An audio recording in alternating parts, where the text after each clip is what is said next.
샬롬. 오늘도 하나님 말씀 앞에 나오신 여러분 환영합니다. 우리 함께 기도하겠습니다. 하나님, 오늘도 우리의 영혼에 하나님의 말씀과 은혜와 기쁨을 허락하여 주시옵소서.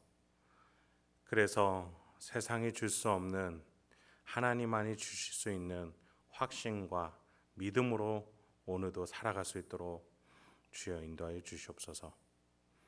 주여, 오늘 이 시간에 말씀 앞에 나온 우리 성도님 마음 가운데에 성령 하나님께서 내주하시고 감동 역사하여 주시옵소서. 말씀이 깨달아지는 놀라운 은혜 허락하여 주시옵소서. 예수님의 이름으로 기도했습니다. 아멘. 오늘 함께 살펴본 말씀 사도행전 7장 18절에서 43절, 사도행전 7장 18절에서 43절까지 함께 살펴보도록 하겠습니다. 오늘도 성실하신 우리 아버지 하나님을 찬양합니다. 스데반의 변론이 계속 이어집니다. 하나님이 약속하신 것을 따라갈 줄 아는 것이 순종이다라고 그는 계속 말해주고 있어요. 구약 전문가들인 공의원들은 여기에 대해서 이런 방구도 대답하지 않습니다. 지난 시간 창세기에 등장했던 순종의 조상들에 이어서 오늘 본문에서는 출애굽한 조상들에 대해서 언급하고자 합니다. 18절부터 22절입니다. 요셉을 알지 못하는 새 임금이 애굽 왕위에 오르매 그가 우리 족속에게 교활한 방법을 써서 조상들을 괴롭게 하여 그 어린 아이들을 내버려 살지 못하게 하려 할세.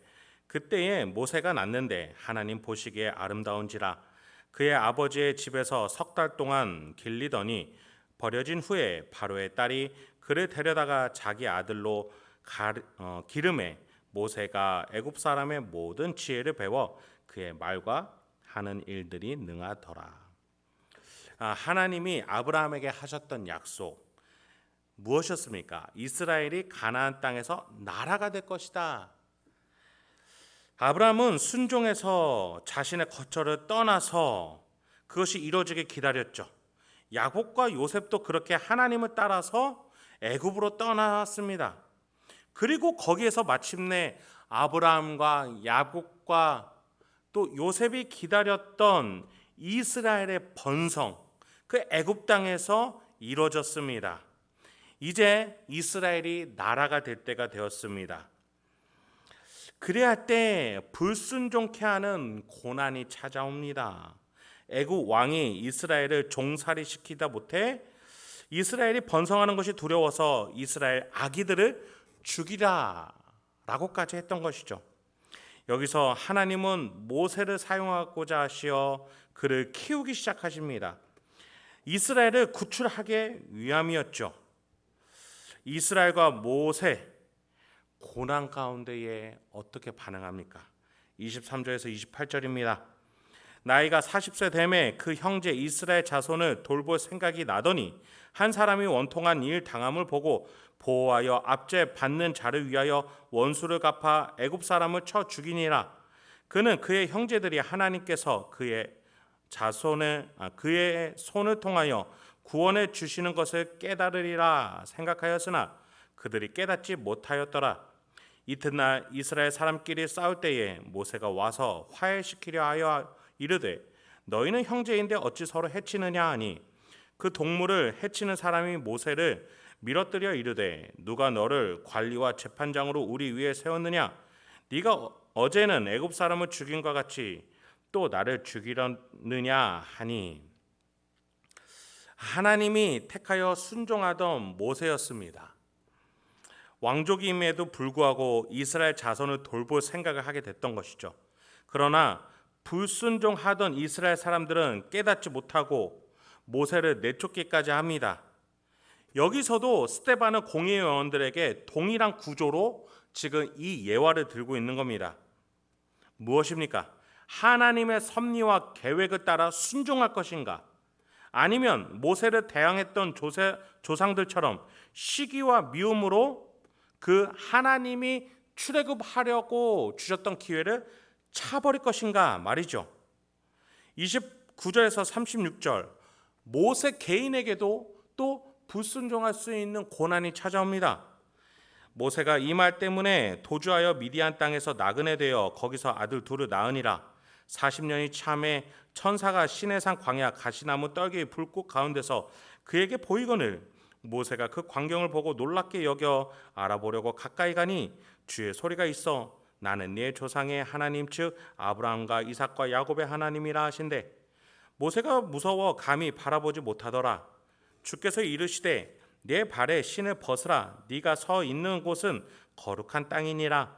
내 백성이 애굽에서 괴로움 받음을 내가 확실히 보고 그 탄식하는 소리를 듣고 그들을 구원하려고 내려왔노니 이제 내가 너를 애굽으로 보내리라 하시니라. 그들의 말이 누가 너를 관리와 재판장으로 세웠느냐 하며 거절하던 그 모세를 하나님은 가시나무 떨기 가운데서 보이던 천사의 손으로 관리와 속량하는 자로서 보내셨으니 이 사람이 백성을 인도하여 나오게 하고 애국과 홍해와 광야에서 40년간 기사와 표적을 행하였느니라. 모세조차도 하나님의 부르심에 불순종하는 상황이 이르게 됩니다. 두려워서 왕궁도 또 이스라엘 족속에게도 가지 못하고 미디안이라는 광야로 도망갑니다. 게다가 거기서 가정도 꾸리면서 계속 불순종하는 삶 40년을 이어갔지만 하나님은 모세를 순종의 길로 다시 인도하셨어요. 그에게 나타나셔서 뭐라고 말씀하십니까? 34절에 내 백성이 탄식하는 소리를 듣고 그들을 구원하려고 내려왔노니 내가 너를 애굽으로 보내리라. 이 명령에 모세는 다시 순종하여 결국에는 이스라엘을 구출해낸 것이죠. 결국 다수가 불순종하여 모세에게 불순종의 영향력을 주었고 모세도 불순종했습니다. 그러나 하나님은 모세를 다시 순종의 길로 인도하셔서 모세를 통해서 이스라엘 백성들이 순종의 출애굽으로 나올 수 있게 된 것이죠. 37절부터 41절입니다. 이스라엘 자손에 대하여 하나님이 너희 형제 가운데서 나와 같은 선지자를 세우리라 하던 자가 곧 이 모세라. 시내 산에서 말하던 그 천사와 우리 조상들과 함께 광야 교회에 있었고 또 살아있는 말씀을 받아 우리에게 주던 자가 이 사람이라. 우리 조상들이 모세에게 복종하지 아니하고자 하여 거절하며 그 마음이 도리어 애굽으로 향하여 아론더러 이르되 우리를 인도할 신들을 우리를 위하여 만들라. 애굽 땅에서 우리를 인도하던 이 모세는 어떻게 되었는지 알지 못하노라 하고 그때 그들이 송아지를 만들어 그 우상 앞에 제사하며 자기 손으로 만든 것을 기뻐하더니 모세와 이스라엘 백성들이 애굽으로부터 기적적으로 탈출하여 나왔음에도 여전히 불순종의 씨가 남아 있었습니다. 다시 애굽으로 돌아가고자 하는 이들이 나타난 거죠. 왜요? 고난이 찾아오니까요. 광야는 힘드니까요. 게다가 우상을 만들기까지 합니다. 그런 불순종하는 이들을 향해서 하나님이 이렇게까지 말씀하셨다라고 스데반은 공회원들에게 말하는 겁니다. 이렇게까지 하나님이 돌보고 용서하시고 순종의 길로 인도하셨다. 이 얘기를 왜 하는 겁니까? 스데반은 공회원들에게 왜 얘기하는 겁니까? 너희들조차 예수를 죽였고 하나님이 보내신 선지자를 죽였으며 지금도 예수의 제자들을 무고하게 핍박하고 죽이려고 할지라도 하나님이 다시 순종의 길로 인도하실 때 돌아가라는 겁니다. 37절에서 하나님이 나와 같은 선지자를 세울 텐데 그가 모세다라고 하나님이 말씀하셨어도 우리의 조상들이 모세를 대항했던 것처럼 지금 너희들도 얼마든지 하나님이 보내신 메시아 예수를 대항했을 수 있다라는 불순종한 자들일 수 있다라는 그 가능성을 염두에 두고 회개하라는 것이죠. 예수에 대해서 다시 생각해 보라는 겁니다. 예수가 틀렸는지 아니면 불순종하는 내 마음이 틀렸는지를 말이죠. 모세를 대항한 불순종의 조상들의 결과가 무엇이라고 스데반은 소개해 줍니까? 42절부터 43절입니다. 하나님이 외면하사 그들을 그 하늘의 군대 섬기는 일에 버려두셨으니 이는 선지자의 책에 기록된 바 이스라엘의 집이여 너희가 광야에서 40년간 희생과 제물을 내게 드린 일이 있었느냐? 몰록의 장막과 신 레판의 별을 받아들였으며 이것은 너희가 절하고자 하여 만든 형상이로다.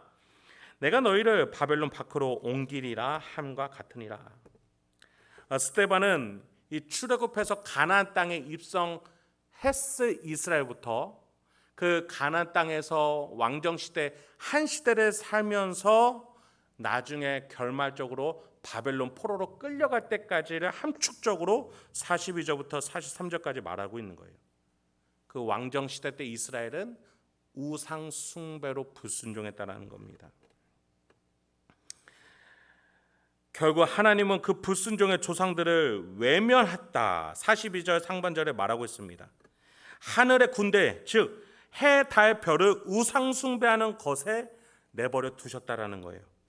그들이 아무리 광야에서 제사를 드렸다라고 하지만 그들의 제물은 순수하지 않았고 우상 숭배의 제물이었다라고 평가하셨습니다. 하나님을 따르지도 않았고 불순종의 마음으로 제물을 드리는 척하는 종교행위, 외식행위였다라는 거예요. 그 결과가 바벨론 밖으로 옮겨질 것이다. 포로로 끌려갔다. 스데반은 그렇게 질책하고 있는 것이죠. 우리 조상들의 역사를 봐라. 하나님이 보내신 뜻, 메시지, 선지자, 그리고 마지막에는 메시아, 하나님의 아들 그리스도까지 보내셨지만 너희는 계속 부정하지 않았느냐? 우리의 자손은, 우리의 조상들은 그렇게 해왔다. 우리는 이 시간에 어떤 조상의 길로 갈 것이냐? 공의원들에게 그렇게 증거하고 있는 것이죠. 예수 그리스도는 하나님이 보내신 메시아로서 이스라엘뿐만 아니라 지금 우리에게도 하나님이 보내신 뜻입니다. 우리는 순종과 불순종에서 어느 길로 걸어가고 있습니까? 여러분, 우리 안에 예수의 마음인, 예수의 영이신 성령 하나님이 내주하십니다. 하나님의 뜻을 향해서 또 이웃을 사랑하는 그 길로 나아오라고, 순종하며 나오라고 말씀하십니다. 성령을 거스르지 말고 성령을 따라 그렇게 섬김의 길로, 그 십자가, 자기 십자가의 길로 나오라고 말씀하십니다. 여러분은 어느 길로 걸어가시겠습니까? 오늘 하루 일정, 약속, 미팅 가운데에 이 예수를 따라, 성령을 따라, 하나님의 섭리를 따라 나갈 수 있는 저와 여러분 되게 소망합니다. 함께 기도하도록 하겠습니다. 하나님, 오늘도 우리에게 귀한 말씀을 주시니 감사합니다. 오늘도 이 말씀을 통해서 내가 어떠한 삶의 태도를 가지고 나아갈지, 어떠한 선택과 판단을 해야 될지 말씀 묵상하는 가운데 용기와 결단, 확신을 주시옵소서. 예수님의 이름으로 기도했습니다. 아멘.